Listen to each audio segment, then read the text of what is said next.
లీలా, ఇప్పుడు మనం ఆ ఫంక్షన్కి వెళ్ళడం అవసరమా చెప్పు? అక్కడికి మీ చెల్లి కూడా వస్తుంది. నిన్ను కావాలని రెచ్చగొట్టడానికి ఏదో ఒకటి అంటుంది. నువ్వేమో రెచ్చిపోయి మీ చెల్లితో గొడవ పడతావు. మనకు అవసరమా చెప్పు ఇదంతా?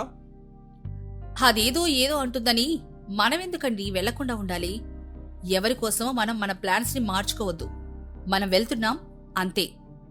తప్పదా? తప్పదండి. సరే, నువ్వు ఫిక్స్ అయిన తర్వాత ఎవరి మాటైనా వింటావా చెప్పు? రెడీ అయితే వెళ్దాం. అలా లీలా, వేణు ఇద్దరు ఫంక్షన్కి వెళ్ళడానికి రెడీ అయ్యారు. ఇద్దరు కలిసి వారి బండి మీద ఫంక్షన్కి బయలుదేరారు. దారిలో, ఏవండి, ఇక్కడ ఈ షాప్ దగ్గర ఆపండి, ఏదైనా గిఫ్ట్ తీసుకుని వెళ్దాం అని చెప్పగా వేణు ఏమో బండాపాడు. ఇద్దరు కలిసి గిఫ్ట్ షాప్లోకి వెళ్లారు. అన్నా, ఈ వెండి గొలుసెంత? ఇదైతే 5,000. ఇదిగోండి, ఇదైతే 8,000. చాలా బాగుంటుంది అంటూ ఆ షాప్ ఓనర్ తన దగ్గర ఉన్న డిజైన్స్ అన్నీ లీలా ముందు పెట్టాడు. అవన్నీ చూసి లీలా మెల్లగా, అన్నా, ఇవన్నీ కాదు కాని ఒక 1,000 రూపాయలు వచ్చే గొలుసు ఒకటి ఇవ్వండన్నా అని అడిగింది. అప్పుడు ఆ షాప్ ఓనర్ లీలాని పైకి కిందకి ఒకసారి చూసి, ఇదేదో ముందే చెప్తే ఇచ్చేసేవాడి కదమ్మా, నాకు టైం వేస్ట్ అని అన్నాడు. ఆ మాటకి లీలాకి విపరీతమైన కోపం వచ్చింది. ఏంటి ఏంటి టైం వేస్టా? అంటే నీ దగ్గర 5,000 చైన్ కొంటుంటే టైం వాల్యూ ఇచ్చినట్టా? నీ గొలుసులన్నీ నీ దగ్గరే పెట్టుకో, పదండెళ్దాం అంటూ లీలా కోపంగా ఆ షాప్ నుండి బయటకొచ్చింది. లీలా, ఎందుకే నీకు అంత కోపం? కొంచెం కామవ్వు. ఈ చుట్టుపక్కల వాడికే ఉందా షాపు? పదండి, మన వేరే షాప్కెళ్దాం. సరే, వెళ్దాం పద. ముందు నువ్వు కామవ్వు, అనవసరంగా మూడు చెడగొట్టుకోకు అంటూ వేణు లీలాని సముదాయించి వేరే షాప్కి తీసుకొని వెళ్లి అక్కడ ఒక గొలుసు కొని దాన్ని ప్యాక్ చేపించి తీసుకునెళ్లారు. ఫంక్షన్లో లీలా అందరితో సరదాగా మాట్లాడుతూ ఉంది.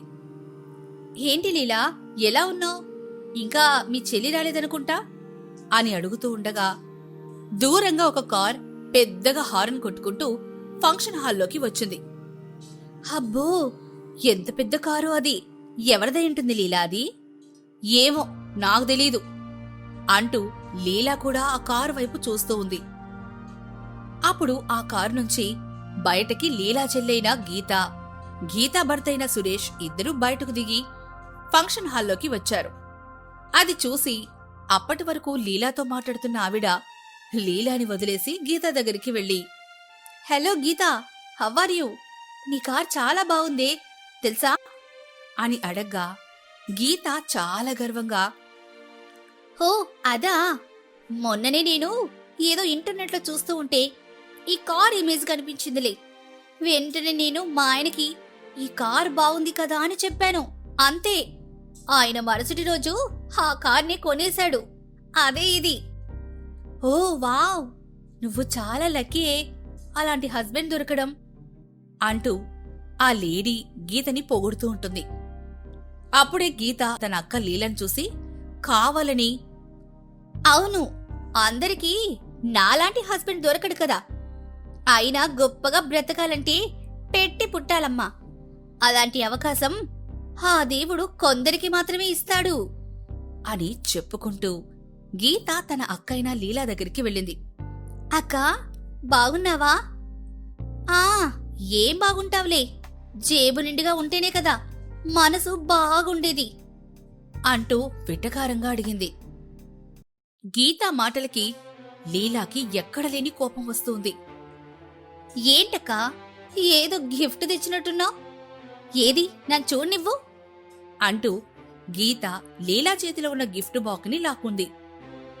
గీత, మర్యాదగా గిఫ్ట్ బాక్స్ ఇచ్చేయి, అందులో ఏముందో నీకనవసరం.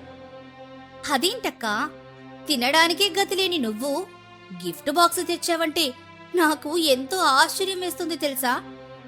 మరీ అంత ఆశ్చర్యం వేసినప్పుడు ఈ గిఫ్ట్ బాక్స్లో ఏముందో తెలియకపోతే నాకీరోజు నిద్ర పడుతుందా చెప్పక్కా అంటూ లీలా వద్దు వద్దు అని ఎంత వారించినా కూడా వినిపించుకోకుండా గీత ఈ గిఫ్ట్ బాక్స్ ని ఓపెన్ చేసి అందులో ఉన్న చైన్ చూస్తుంది. Cheap, very very cheap. ఇలాంటి చైన్స్ ని ఇంకా షాప్స్ లో ఉంటున్నాయా? ఎంతక్క ఈ చైన్? 100, 200 అంటూ పెద్దగా నవ్వింది. ఇక గీత చేసేదంతా చుట్టుపక్కల అందరూ చూసి లీలా ముఖం చూసి నవ్వుకుంటూ ఉన్నారు. అది చూసి లీలాకి చాలా బాధగా అనిపిస్తోంది. గీత, ఇక చాలు, ఆ చైన్ ఇవ్వు. కాదక్కా, 100 రూపాయల చైన్ తీసుకొనొచ్చి చక్కగా ఫ్యామిలీ ప్యాక్ బిర్యానీ తిని వెళ్దాం అనుకున్నారా అంటూ మళ్లీ పెద్దగా నవ్వుతోంది. దాంతో లీలాకి కోపం వచ్చి, చూడు గీత, ఇవాళ నీకు రెక్కలొచ్చి ఆకాశంలో ఎగురుతూ ఉన్నావు. అందరూ నా కాళ్ళ కిందే ఉన్నారని అనుకుంటూ ఉన్నావు. కాని ఏదో ఒక రోజు ఆ రెక్కలు విరిగి కింద పడతావు చూడు, అప్పుడు తెలుస్తుంది నీకు. అబ్బో, వచ్చిందమ్మా నేటి మేటి కవయిత్రి. ఇవన్నీ నీ కల్లో ఊహించుకొని సంతోషపడు. వెళ్ళి మెక్కేసెళ్ళు.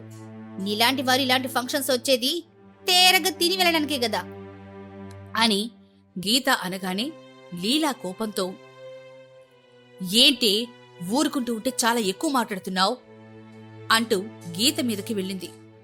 అప్పుడు ఆ చుట్టుప్రక్కల వారు ఆపి, ఏంటి ఎప్పుడు కూడా మీ అక్కా చెల్లెలు ఎదురుపడ్డా కూడా ఇదే గొడవ? అయినా గీత, నువ్వేంటమ్మా ఇలా? నీలాంటి వాళ్ళు కూడా ఇలా గొడవలు పడతారా చెప్పు అంటూ ఆ చుట్టూ ఉన్నవారు కూడా గీత దగ్గర ఉన్న డబ్బును చూసి గీతకి సపోర్ట్గా మాట్లాడుతున్నారు. ఏంటమ్మా లీలా, ఎక్కడికైనా వస్తే వచ్చావా వెళ్ళావా అన్నట్టుండాలి గాని ఈ గొడవలేంటి? అది అలా చెప్పండి. సంపాదించే తెలివి లేదు కాని పౌరుషం ఒకటి. అలా వారు గొడవ పడుతూ ఉంటే వేణు వచ్చి, లీలా, రా వెళ్దాం. అది కాదండి, అది ఏమంటుందో విన్నారా లీలా, రా వెళ్దాం అంటూ వేణు లీలాని అక్కడ్నుంచి తీసుకొని వెళ్ళిపోయాడు. అది చూసిన గీత పొగరుగా నవ్వుతూ ఉంది.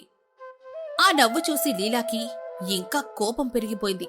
ఫంక్షన్ మధ్యలోనే వేణు, లీలా ఇద్దరు బండి మీద ఇంటికి వెళ్తూ ఉన్నారు. లీలా ఏం మాట్లాడకుండా కోపంగా కూర్చుని ఉంది. అది చూసి వేణు, లీలా, నీ కోపం ఎవరి మీద చెప్పు? నీ దగ్గర డబ్బులు ఎవని అవమానించినా నీ చెల్లి మీదే కదా? లేదా మీ చెల్లి దగ్గర ఉన్నన్ని డబ్బులు సంపాదించలేదని నా మీద అని అడగ్గా లీలా బాధపడుతూ, అలా కాదండి, అది అంతమంది ముందు మన గురించి అలా అంటుంటే తట్టుకోలేకపోయాను. మాటకి మాట ఎప్పుడు కూడా సమాధానం కాదు లీలా. మనల్ని మాట అన్న వాళ్ళకి మన చేతులతోనే సమాధానం ఇవ్వాలి. మీ చెల్లికి మనం చేతులతో సమాధానం చెప్పాలి. ఇక జనం అంటావా, డబ్బు ఎవరి పక్షాన ఉంటే వారు అదే పక్షాన ఉంటారు అంటూ వేణు లీలాని ఉత్తేజపరిచేలా మాట్లాడాడు.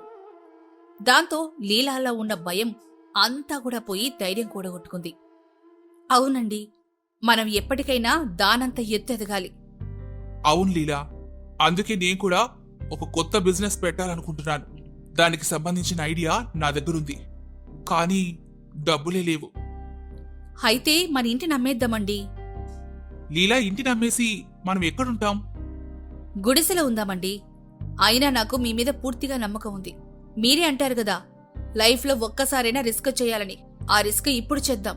లాభం వచ్చినా నష్టం వచ్చినా మనం కలిసి ఎదుర్కొందాం అంటూ లీలా వేణుకి ధైర్యం చెప్పింది. ఆ తర్వాత వారు అనుకున్నట్లుగానే ఇల్లమ్మేసి చిన్న వ్యాపారం మొదలుపెట్టారు. ఒకరోజు గీత అనుకోకుండా రోడ్డు మీద వెళ్తున్న లీలని చూసి, ఏంటక్కా, జీవితం రోడ్డు పాలైందంట కదా, పాపం ఉన్న ఇంటిని కూడా అమ్మేసి ఏదో రోడ్డు పక్కన గుడిసెలో ఉంటున్నారంటే కదా. మా ఆయనకి చెప్పి బావకేదైనా ఉద్యోగం చూడమంటావా? చెప్పు, డ్రైవర్గా చేసిన బోలె డబ్బొస్తుందక్కా.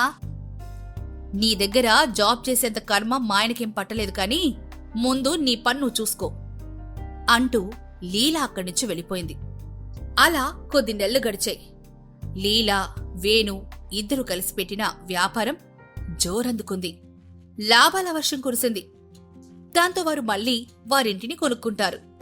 అంతేకాక ఎంతో డబ్బు, పేరు, హోదా సంపాదించారు. ఇప్పుడు వారి పేరు ఆ సిటీలో తెలియని వారే ఉంటూ ఉండరు. కొద్ది రోజుల తర్వాత ఒకరోజు లీలా ఇంకా వేణు ఒక పెద్ద కారులో ఒక ఫంక్షన్కి వెళ్లారు. అక్కడున్న అందరూ వారికి ఘనంగా స్వాగతం పలికారు. వారి మధ్యలో గీత కూడా ఉంది. అప్పుడు లీలా గీతాని చూసి, ఏం గీత, ఎలా ఉన్నావు? మీ ఆయనెక్కడా అంటూ అడగ్గా ఒక్కసారిగా గీత ఏడుస్తూ, అక్కా నన్ను క్షమించు. నేను నిన్ను ఎన్నో మాటలన్నాను. గత కొద్ది కాలంగా మా ఆయన వ్యాపారంలో నష్టాలొచ్చి అప్పులు పెరిగిపోయాయి. ఇప్పుడు ఏం చేయాలో అర్థం కావడం లేదక్కా అంటూ ఏడుస్తూ ఉంది. అప్పుడు లీలా, చెల్లి నీకు ముందే చెప్పాను కదా, రెక్కలు తెగి కింద పడితే అప్పుడు తెలుస్తుందని. సరే నువ్వేం బాధపడకు, నేనున్నాను కదా అని చెప్పి చెల్లి అప్పులు తీర్చేసి, చెల్లి ఇప్పుడైనా డబ్బుని కాకుండా మనుషుల్ని ప్రేమించు.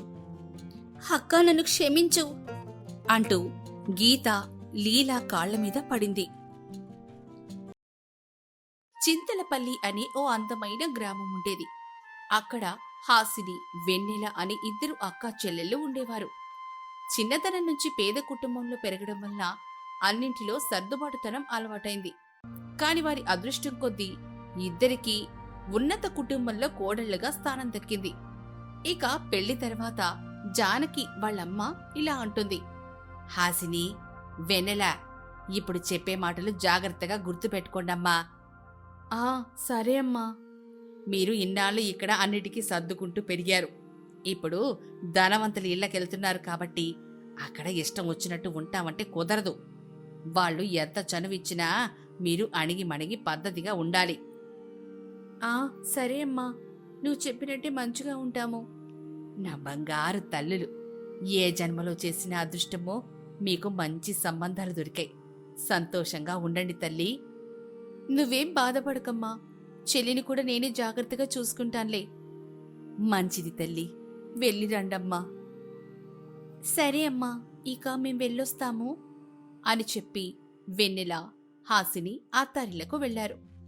అక్కడ కొంతకాలం అంతా సాఫీగా సాగిపోతుంది. హాసినిలో మెల్లమెల్లగా ధనవంతుల లక్షణాలు మొదలవుతాయి. అక్క ఏంటి ఈ మధ్య ఇంట్లో కూడా చాలా ఖరీదుగల దుస్తులు వేసుకుంటున్నావు? మరి మనము ఇప్పుడు డబ్బున్న వాళ్ళం కదా, ఈ మాత్రం డబ్బులు బట్టలకి పెట్టకపోతే ఎలాగా? అది కాదక్కా, ఎందుకు అనవసరమైన ఖర్చు? ఎలాగో ఇంట్లోనే కదా ఉండేది. ఈ బట్టలు దాస్తే ఎప్పుడైనా పెళ్లిళ్లకు పేరెంటాలకు వెళ్ళినప్పుడు ఉంటాయి కదా అని. పిచ్చి మొహమా, ఇంకా నువ్వు ఆ పేదరికం ఆలోచనల నుంచి బయటకు రాలేదా? అదేం లేదక్కా, డబ్బు వృధా చేయడం దేనికా అని వాళ్ళిద్దరూ మాట్లాడుతూ ఉండగా వాళ్ళ అత్తగారు శకుంతల అక్కడికొస్తుంది. ఏంటి కోడళ్ళు, పని మానేసి ముచ్చట్లు పెడుతున్నారు? అయ్యో అదేం లేదత్తయ్యా, పనంతా అయిపోయింది. భోజనం వడ్డించమంటారా? తిందాంలే, మీ మావయ్య గారు రానివ్వు. సరే అత్తయ్యా. ఏమిటే పెద్ద కోడలా, తల మెరిసిపోతున్నావు? ఏదైనా ఫంక్షన్కి వెళ్తున్నావా ఏంటి? ఆహా అదేం లేదత్తయ్యా, బీరువాల ఊరికే అలా పడున్నాయి కదా అని వేసుకున్నాను అంతే. అబ్బో, మరి నువ్వు వేసుకోలేదేమి చిన్నకోడలా? ఇంట్లోనే ఉన్నాను కదత్తయ్యా, అవి ఎటైనా బయటికి వెళ్ళేటప్పుడు వేసుకుందామని దాచుకున్నాను. మంచిది తల్లి. సరే, మీ మావయ్య గారు వచ్చినట్టున్నారు, అన్నం వడ్డించండి అని అక్కడి నుంచి వెళ్ళిపోతుంది. ఆ రోజు భోజనం తర్వాత శకుంతల తన భర్త సింగరాజుతో, యావండి, మనిద్దరు కోడల గురించి మీ అభిప్రాయం ఏంటి? ఇప్పుడు అడుగుతావేంటి? పేద కుటుంబం అయినా కూడా పిల్లలు ఇద్దరు గుణవంతులు, సౌందర్యవంతులు అనే కదా కోరి చేసుకున్నాం. అది నిజమేనండి, కానీ ఇప్పుడు పెద్ద కోడల వరస ఎందుకో మారినట్టు అనిపిస్తుంది నాకు. ఏమైంది ఇప్పుడు ఇలా అంటున్నావేంది? మరేమి లేదండి, ఇంట్లో ఉన్నా కూడా పెద్ద కోడలు పట్టు చీరలు నగలు పెట్టుకుని తిరుగుతోంది. ఇదే విషయం చిన్న కోడలు అడిగితే ఇంట్లో ఏం అవసరం ఉందిలే అని అనింది. చూశారా ఎంత తేడానో ఇద్దరికి? హబ్బా, దానిలో ఏముందే అంతలా ఆలోచించడానికి? ఏదో పిల్ల ముచ్చటపడి కట్టుకున్నట్లుంది. పోనీలే. అంతే అంటారా? అంతే. నువ్వు ఎక్కువ ఆలోచించి బుర్రపాడు చేసుకో మాకు అని సముదాయిస్తాడు. కాని శకుంతలకు మాత్రం ఎంతో కొంత అనుమానం మొదలవుతూనే ఉంటుంది. కొద్ది రోజుల తర్వాత హాసిని భర్త కిషోర్, హాసిని, కిందటి నెల ఓ 20,000 దాయమని ఇచ్చాను కదా. ఆ అవునండి. ఆ డబ్బు కాస్త ఇవ్వు. ఈ నెల వడ్డీ కట్టేది ఒకటి ఉంది. అంటే అది ఆ డబ్బు ఖర్చయిపోయిందండి. ఖర్చయిందా? ఎలా ఇంట్లో కావాల్సినవన్నీ తెచ్చి పెడుతూనే ఉన్నాను కదా. ఒంట్లో బాలేదా? హాస్పిటల్కి ఏమైనా వెళ్ళావా ఏంటి? అదంతా కాదండి. కొంచెం షాపింగ్ చేశాను. ఓ, ఏదైనా విశేషం మా ఇంట్లో? అందరికి తీసుకున్నావా ఏంటి? విశేషమేం లేదండి. ఊరికే అలా సరదాగా షాపింగ్ చేసుకున్నాను. నేనొక్కదాన్నే. ఏంటి హాసిని నువ్వు చెప్పేది? ఒక్క నెలలో 20,000 షాపింగ్ చేసావా? అంటే అది సరే, ఇకనైనా డబ్బు చూసి ఖర్చు పెట్టు అని హాసినిని హెచ్చరిస్తాడు కిషోర్. రోజులు గడుస్తాయి. కాని హాసినిలో మాత్రం ఎలాంటి మార్పు లేదు. ఇంకా ఖర్చు ఎక్కువ పెడుతూనే ఉంటుంది. అలా ఓ రోజు, అక్క, ఇంట్లో ఖర్చులు ఎక్కువైపోయాయి, చూసుకోవాలి కదా.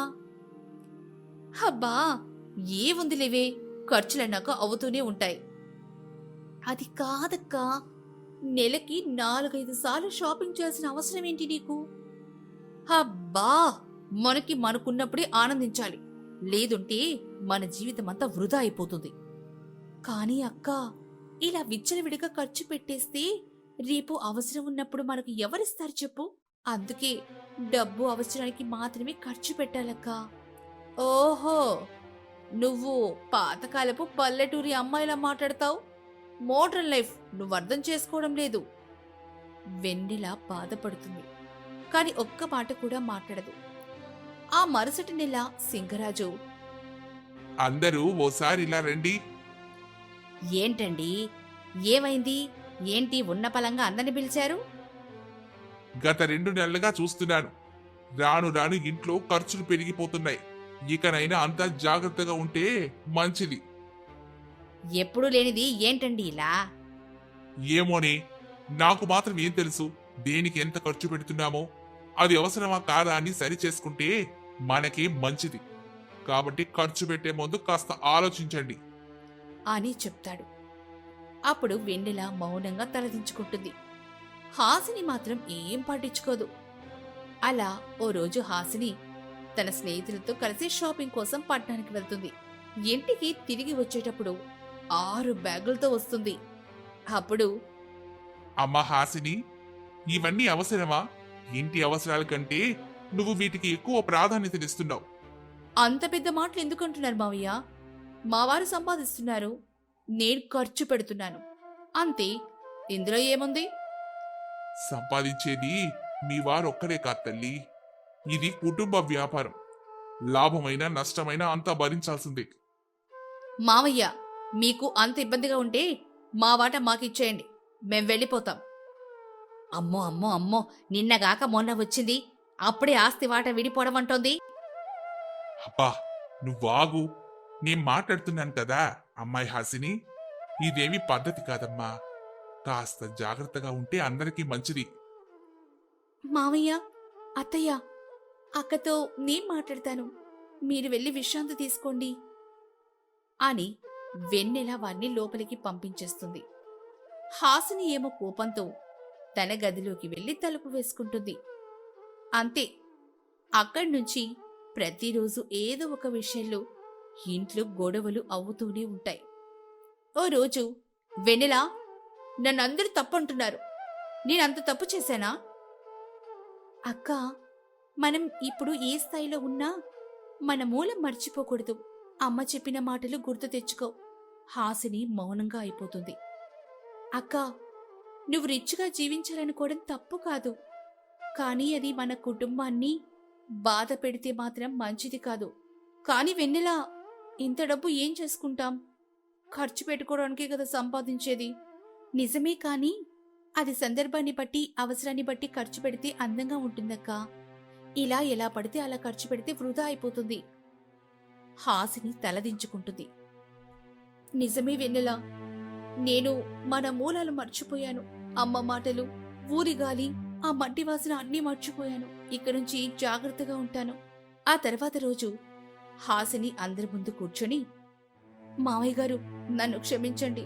నా అహంకారం వల్ల మన ఇంటికి అపరాధం వచ్చింది. ఇక ముందు ప్రతి రూపాయి వెచ్చించే ముందు 10 సార్లు ఆలోచిస్తాను. అమ్మయ్య, ఇప్పటికైనా నీలో మార్పు వచ్చింది. అదే చాలమ్మా. అమ్మా హాసిని, కుటుంబం అనే బంధాన్ని విడదీయడం చాలా కష్టం. అవును తల్లి, ఇంకెప్పుడు నీ నోటి నుంచి విడిపోదాం అనే మాట రాకూడదు, సరేనా? కానీ అత్తయ్య, ఈ రోజుల్లో డబ్బు లేకుండా ఏది రాదు కదా. నిజమే, కాని అవసరానికి మించి వృధాగా ఖర్చు చేస్తే రేపటి రోజున నష్టాన్ని ఎలా భరించగలుగుతావమ్మా? అందుకే వెన్నెల ముందే జాగ్రత్త పడుతుంది. మావయ్య, నేను డబ్బు వృధా చేయకూడదు అనుకున్నాను, అంతే. అప్పుడే అక్కడికి కిషోర్ వస్తాడు. హాసిని, నాకు నువ్వు సంతోషంగా ఉండడం ముఖ్యం. కానీ నువ్వు బాధ్యతగా వ్యవహరించకపోతే మన జీవితానికి మంచిగా మిగిలిపోతుంది. ఇప్పుడు ఆనందం కోసం రేపటి భవిష్యత్తు ముంచేస్తే ఎలా చెప్పు? క్షమించండి, మీరు చెప్పిన మాటలు నిజం. నేను నా తప్పు తెలుసుకున్నాను. మంచిదమ్మా, తప్పు ఎవరైనా చేస్తారు, కానీ గుర్తించడమే గొప్పది. ఇక మీదట నువ్వు వెన్నెలలా ఆలోచించి జాగ్రత్తగా ఉండాలి. చెల్లి, నన్ను మన్నించు. నీ మాటలు ఆలస్యంగా అర్థం చేసుకున్నాను. అక్క, మనది ఒకటి రక్తం. నువ్వు సరిగా ఆలోచిస్తే నాకంతకంటే ఆనందం ఏముంటుంది చెప్పు? చాలా సంతోషం. ఎప్పుడూ ఇలానే సంతోషంగా ఉండండి. అప్పుడే అక్కడికి జానకి వస్తుంది.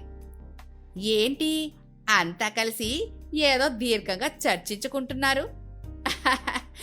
ఏమీ లేదు వదినా, నీ కూతురు ఓ గొప్ప ఘనకార్యం చేసిందిలే. అబ్బా అత్తయ్య, నేనేదో తెలియక. నేను సరదాగా అన్నానులే అమ్మాయి. ఏమైంది అసలు? ఏం చేసింది మా హాసిని? వదినా, మిమ్మల్ని ఏమైనా ఇబ్బంది పెట్టిందా? మన్నించండి వదినా, ఏదో చిన్నపిల్ల తెలిసి తెలియక. అబ్బబ్బా, మీరు కాస్త కంగారు తగ్గించుకోండి వదినా, ఏదో చిన్న పొరపాటంతే. హాసిని, ఏం చేశావే? అత్తయ్య, అయిపోయిన రామాయణ గురించి ఇప్పుడు ఎందుకు? వదిలేయండి. ఇప్పుడు హాసిని మారిపోయిందిలే. సరే బాబు, తానేం చేసిందో తెలియదు కానీ తన తరపున నేను క్షమాపణలు అడుగుతున్నాను. అబ్బా వదిలేయండి వదినా, పదండి, ఆనందం కలిసి భోజనం చేద్దాం. అవునమ్మా, రా లోపలికి వెళ్దాం అని అంతా లోపలికి వెళ్లి సంతోషంగా భోజనం చేస్తారు.